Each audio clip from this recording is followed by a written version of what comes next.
Assalamualaikum warahmatullahi wabarakatuh. Selamat pagi, salam sejahtera untuk kita semua. Perkenalkan, saya Dr. Insinyur Miswar Tumpu, STMT, adalah salah satu dosen pengajar di Sekolah Pascasarjana Universitas Hasanuddin pada program studi S2 Manajemen Bencana, kemudian S3 Ilmu Lingkungan, S3 Studi Pembangunan, dan juga di S2 Pengelolaan Lingkungan Hidup.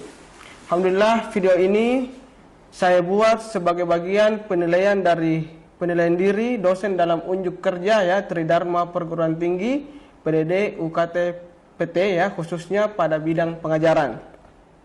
Alhamdulillah, pada pagi hari ini dalam melaksanakan proses pembelajaran, saya menerapkan sistem pembelajaran ya dengan pendekatan DIA ya, Delivery, Interaction, dan Assessment. Jadi diharapkan kepada seluruh mahasiswa untuk bisa memahami metode pembelajaran yang akan saya sampaikan pada pagi hari ini. Pendekatan ini saya gunakan untuk menciptakan proses pembelajaran yang sistematis, interaktif, serta mampu mendorong seluruh mahasiswa mengembangkan kemampuan berpikir kritis, analitis, kolaboratif, dan mampu menghasilkan solusi ilmiah terhadap berbagai permasalahan sesuai bidang keilmuannya. Oleh karenanya pada pagi hari ini kita akan melaksanakan pengajaran ya, perkuliahan yang dihadiri oleh seluruh mahasiswa, baik dalam yang hadir secara offline ya, tatap muka pada pagi hari ini, juga mahasiswa yang hadir secara online. Karena metode pembelajaran di Sekolah Pascasarjana Universitas Hasanuddin itu menganut sistem hybrid learning seperti itu. Pada kesempatan ini saya akan mendeskripsikan ya implementasi ketiga komponen pembelajaran yang saya sebutkan tadi terkait dengan delivery, interaction, dan assessment. Adapun outline yang akan saya jelaskan meliputi deskripsi terkait dengan mata kuliah ini, kemudian capaian pembelajarannya, materi pembelajaran, metode pembelajaran, strategi pembelajaran, sistem penilaian mata kuliah, serta rekaman proses pembelajaran yang ada di kelas yang dilaksanakan sesuai dengan RPS atau rencana pembelajaran semester yang telah disusun oleh tim teaching, seperti itu.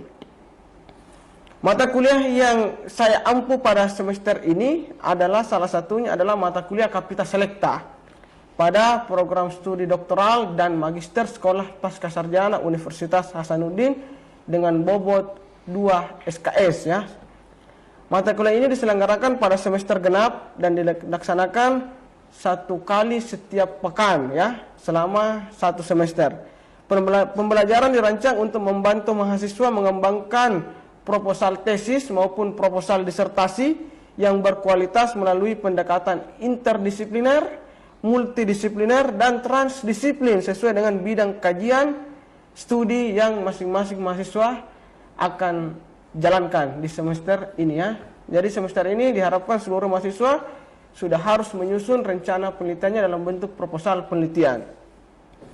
Deskripsi mata kuliah ini adalah memberikan kemampuan kepada seluruh mahasiswa untuk menyusun rancangan ya, proposal penelitian tesis maupun disertasi melalui penguatan etika ilmiah, identifikasi gap of knowledge atau gap of research ya, kemudian seperti apa perumusan novelty penelitian, penyusunan tujuan penelitian, pengembangan metodologi penelitian, serta penyusunan kajian pustaka yang akan secara sistematis sebagai dasar pengembangan penelitian yang orisinal dan berkualitas ya, seperti itu. Kemudian capaian pembelajaran mata kuliah kita atau CPMK ya, yang ingin kita capai meliputi kemampuan mahasiswa, yaitu yang pertama adalah mengembangkan perilaku jujur ya dan etos kerja tinggi sebagai ilmuwan dan peneliti. Kemudian mengembangkan rancangan proposal penelitian yang menunjukkan gap of knowledge ya atau kebaruan penelitian seperti novelty dan tujuan penelitian yang jelas. Kemudian kita akan mengembangkan topik-topik penelitian yang akan menjadi rangkaian tesis ataupun disertasi beserta metodologi yang sesuai yang akan kita terapkan. Serta yang terakhir, seperti apa teman-teman mahasiswa melakukan literatur review ya secara sistematis sehingga mampu membangun stock of knowledge ya yang mendukung penelitian tesis maupun disertasi Bapak Ibu sekalian. Adapun materi pembelajaran yang dibahas ya terkait dengan pentingnya etika penelitian seperti kejujuran, integritas akademik, identifikasi gap of knowledge, novelty penelitian, penyusunan tujuan dan metodologi penelitian, teknik literatur review serta presentasi dan diskusi proposal penelitian mahasiswa ya. Jadi dalam proses pembelajaran yang akan kita lakukan pada hari ini terkait dengan strategi pembelajaran seperti kuliah interaktif yang kita lakukan secara hybrid learning ya seperti yang kita lakukan saat ini. Kemudian case study atau studi kasus ya. Kemudian ada presentasi rencana proposal dari teman-teman mahasiswa baik tesis maupun disertasi. Kemudian kita akan membentuk seperti small group discussion yang akan membahas terkait rencana topik-topik penelitian yang Bapak Ibu teman-teman mahasiswa akan laksanakan nantinya seperti itu. Jadi strategi yang saya terapkan ini ya bertujuan untuk membangun kemampuan interaktif ya untuk teman-teman mahasiswa bisa berpikir kritis, meningkatkan kemampuan komunikasi ilmiah serta mendorong mahasiswa menghasilkan rancangan penelitian yang memenuhi standar publikasi internasional. Jadi khusus panduan penulisan yang ada di Universitas Hasanuddin itu sudah menganut sistem per topik penelitian. Jadi diharapkan kepada seluruh mahasiswa baik S2 ya maupun mahasiswa S3 untuk senantiasa menyusun topik penelitian disertasinya atau tesisnya sesuai dengan topik penelitian yang berstandar internasional, karena output dari apa yang kita lakukan ya topik penelitian yang kita tulis nantinya akan kita publikasi pada jurnal-jurnal yang terindeks Scopus atau publikasi internasional yang terindeks Scopus seperti itu. Terakhir sebelum kita mulai pembelajaran pada pagi hari ini saya perlu menyampaikan sistem penilaian ya. Sistem penilaian yang kami gunakan itu menyesuaikan dengan capaian pembelajaran mata kuliah ya, meliputi penilaian terhadap integritas akademik dalam penyusunan proposal penelitian itu sebesar 15% ya. Kemampuan merumuskan gap of knowledge ya, novelty dan tujuan penelitian saya nilai sebesar 25%. Kemudian yang terakhir, kemampuan menyusun topik-topik penelitian dan metodologi sebesar 30%. Serta kemampuan melakukan literatur review secara sistematis sebesar 30% ya. Jadi perlu dicatat dan dipahami oleh seluruh mahasiswa baik S2 maupun S3 bahwa inilah sistem penilaian yang saya anut ya sebagai tim teaching dari mata kuliah ini ya.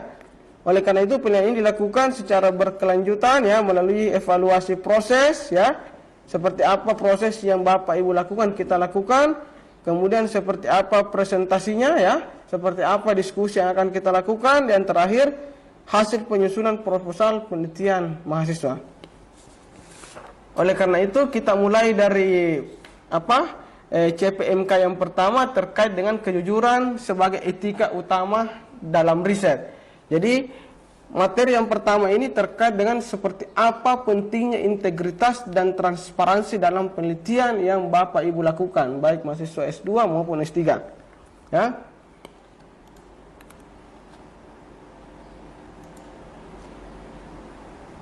Nah, seperti ini bisa kita lihat Bapak Ibu sekalian, bahwasanya kalau kita berbicara terkait kejujuran ya, itu adalah didahului dengan seperti apa etika ya. Seperti apa etika itu, kita lihat bahwa etika itu berasal dari bahasa Yunani atau ethos ya.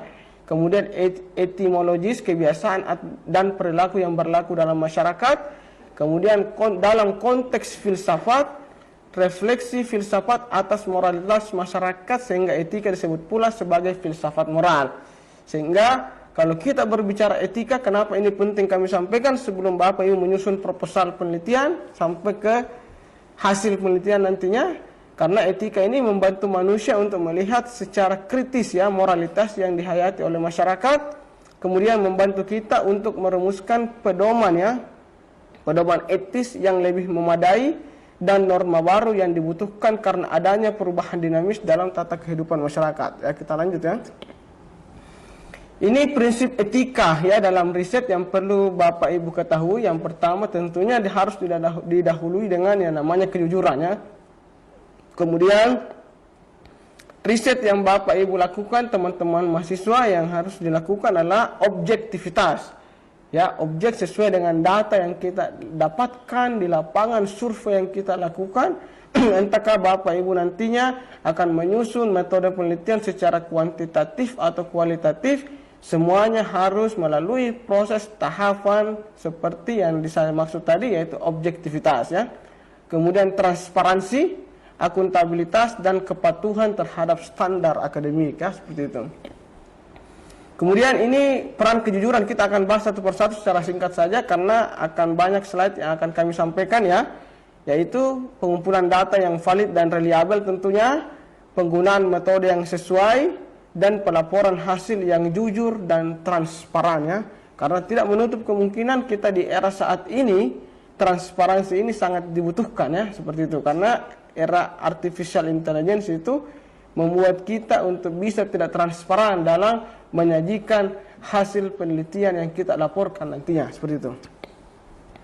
Kemudian ini kejujuran dalam pengumpulan data ya, tidak memanipulasi dan memalsukan data, menggunakan sumber data yang valid. Jadi seluruh data yang Bapak Ibu akan ambil nantinya harus valid sumbernya ya, dan memastikan hasil dapat direplikasi.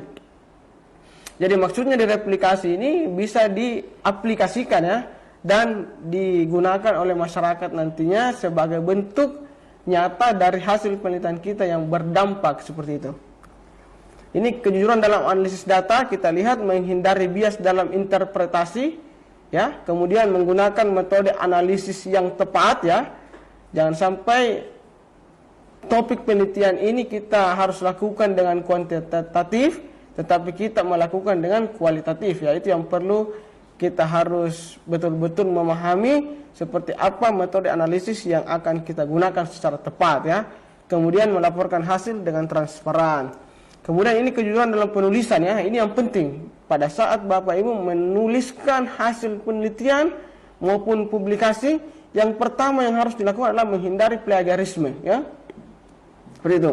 Kemudian menyebutkan sumber dengan benar, seperti apa sumber yang kita lakukan ya, sumbernya dengan harus dicantumkan dengan betul sumber yang kita buat.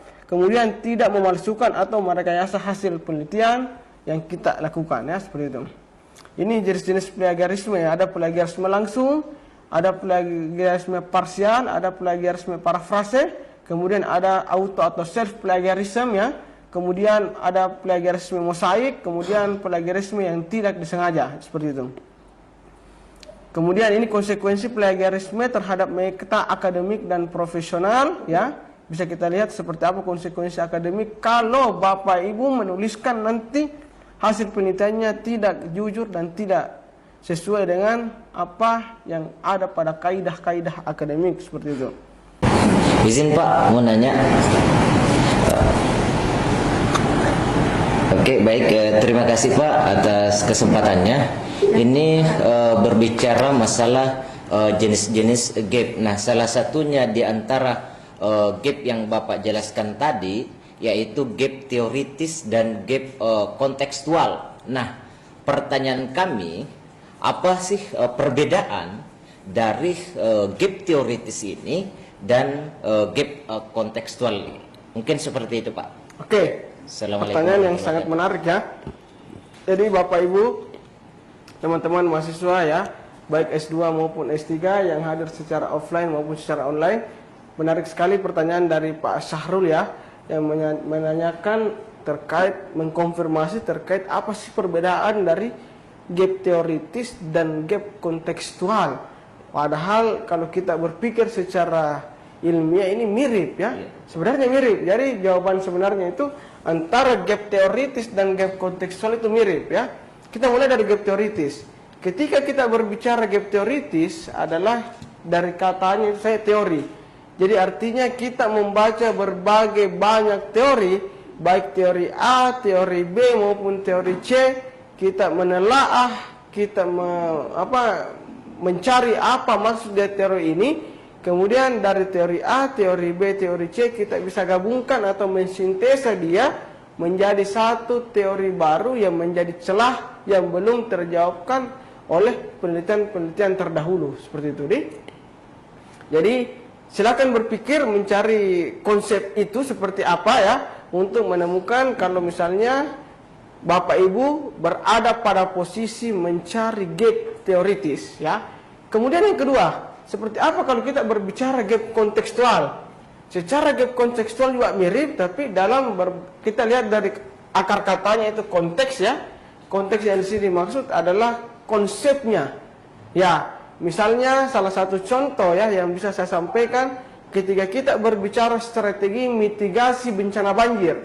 Penelitian-penelitian terdahulu hanya menyebutkan bahwa strategi mitigasi hanya bisa dilakukan dengan pendekatan secara struktural ya, misalnya dengan membangun tanggul, penahan banjir dan seterusnya. Tetapi kalau kita melihat dari sisi konsep dan konteks, ternyata persoalan banjir itu bukan hanya bisa didekati dengan penyelesaian secara struktural, tetapi juga dengan secara non struktural. Seperti contohnya berbasis partisipasi masyarakat, kita tingkatkan partisipasi masyarakat untuk bagaimana bisa memitigasi bencana banjir, misalnya seperti itu.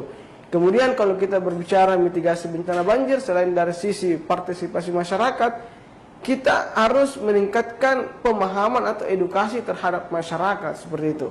Jadi secara jelas Bapak Ibu sekalian, kalau kita melihat ke 5 contoh gap ini, tidak bisa Bapak Ibu menemukan gap ini kalau tidak membaca banyak penelitian-penelitian terdahulu.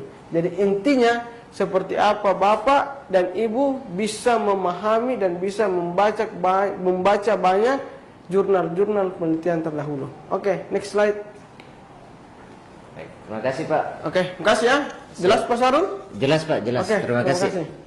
Ya, ini terkait dengan mengapa gap perlu ditemukan. Ada 4 poin ya. Yang pertama adalah memastikan penelitian memiliki kontribusi baru, kemudian menghindari duplikasi penelitian, kemudian membantu mengarahkan fokus penelitian, dan terakhir seperti apa meningkatkan nilai akademik dan praktis penelitian. Next slide.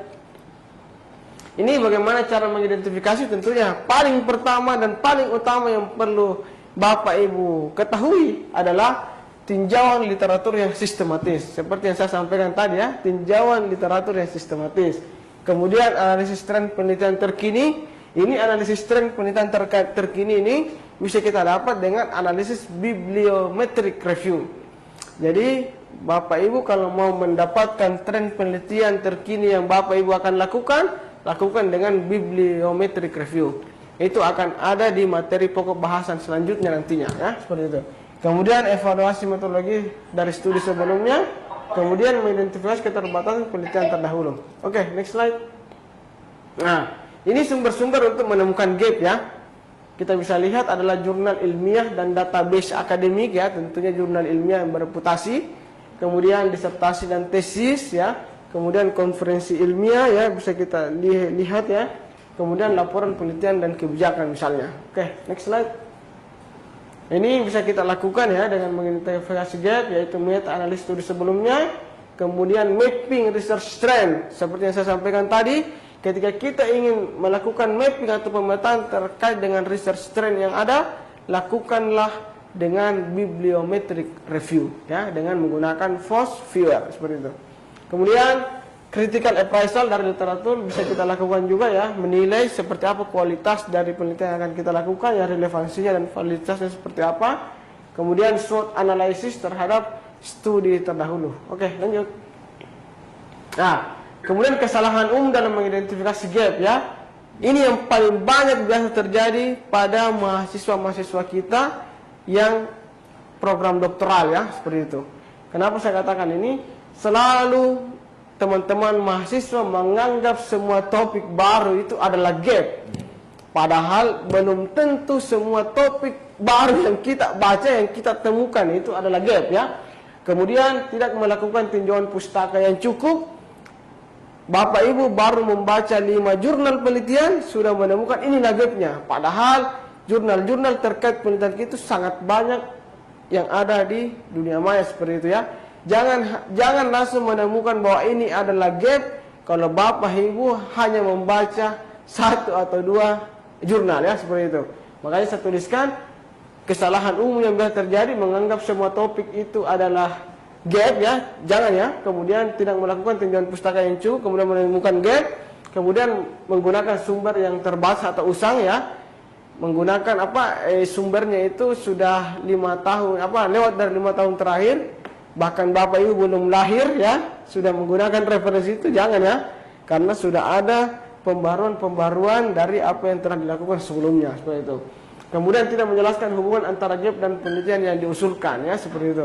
Jadi makanya salah satu kunci ketika kita ingin publikasi kita diterima di jurnal internasional bereputasi, tuliskanlah gap ya, gap of knowledge atau gap of research di dalam introduction yang Bapak Ibu tuliskan ya, seperti itu.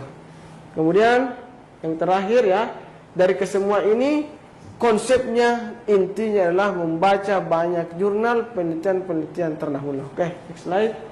Nah, ini menghubungkan gap dengan rumusan masalah. Jadi ketika kita sudah menuliskan gapnya seperti apa, kemudian kita turunkan seperti apa rumusan masalah, kemudian terakhir seperti apa tujuan penelitiannya. Oke, lanjut.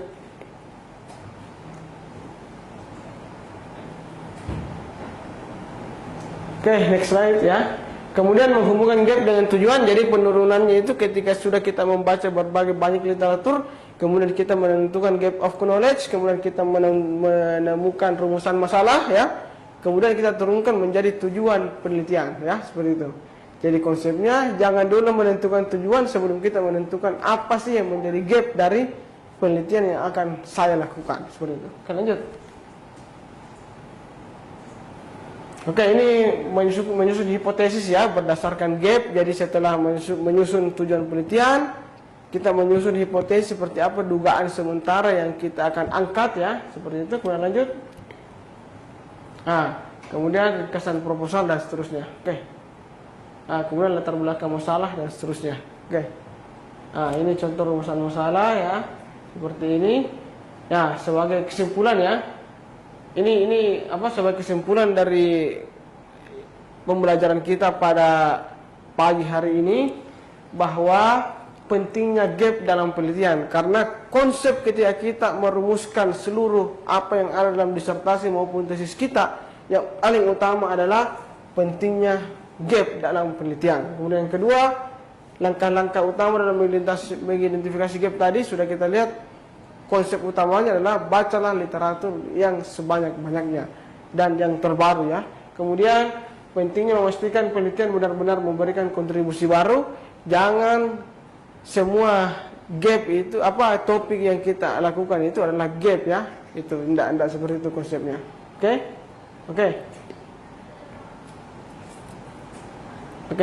Jadi ini mungkin yang dapat kami sampaikan pada pembelajaran pada pagi hari ini, teman-teman yang secara offline maupun secara online ya, agar bisa memahami secara baik terkait dengan seperti apa menentukan gap of knowledge atau gap of research sebelum kita melakukan penyusunan proposal tesis maupun proposal disertasi ya, seperti itu. Jadi secara intinya bahwasanya kami persiapkan untuk Bapak Ibu untuk bisa memastikan bahwa literatur yang kita baca itu sudah cukup ya untuk menjawab kesenjangan-kesenjangan penelitian yang kita telah lakukan ya. Kemudian menurunkannya menjadi rumusan masalah, kemudian menurunkannya menjadi tujuan penelitian, dan terakhirlah susunlah proposal penelitian tesis maupun disertasi kita berbasis literatur ya, seperti itu.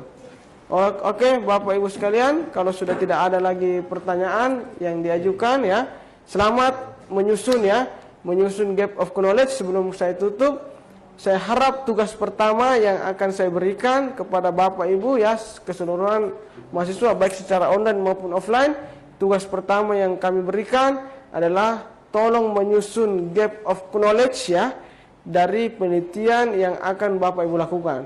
Tetapi dengan catatan minimal 20 jurnal internasional bereputasi harus menjadi konsep dasar Bapak Ibu terkait penelitiannya sebelum merumuskan gap of knowledge ya. Ketika gap of knowledge sudah tertulis dengan bagus, enak untuk Bapak Ibu, bagus untuk Bapak Ibu menyusun rumusan masalah dan tujuan penelitian nantinya. Demikian Bapak Ibu yang kami hormati ya. Pada kesempatan pagi hari ini terima kasih untuk kehadirannya baik secara offline maupun secara online untuk menghadiri mata kuliah Kapita Selecta terkait dengan pembelajaran terkait dengan menentukan atau merumuskan gap of knowledge atau gap of research ya. Terima kasih, lebih dan kurangnya mohon dimaafkan. Assalamualaikum warahmatullahi wabarakatuh. Waalaikumsalam warahmatullahi wabarakatuh.